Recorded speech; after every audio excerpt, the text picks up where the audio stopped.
ভাইবার রেজাল্ট কি? যা হয়। তার মানে এবারও চাকরিটা হচ্ছে না, তাই তো? তো আসলে নতুন কিছু না, অভ্যাস হয়ে গেছে। এটা ভালো হয়নি, হয় নাই।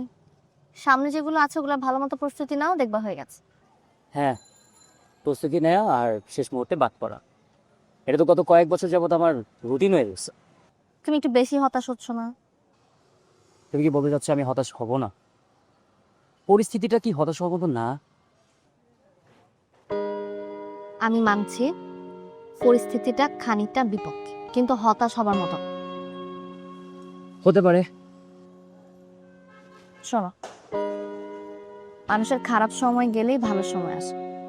তোমার যেমন এখন খারাপ সময় যাচ্ছে, তার মানে তোমার ভালো সময়টাও আসছে। সেটা আসলে তো ভালোই।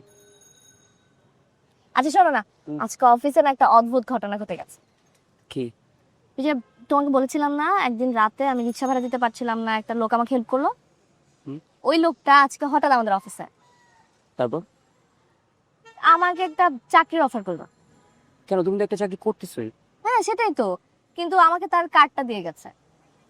শোনো, এইসব লোকদের সাথে কোনো ধরনের যোগাযোগ করবে না, কারণ এটা ভালো হয় না। আর আমার চাকরিটা হয়ে গেলে তো আমি তোমাকে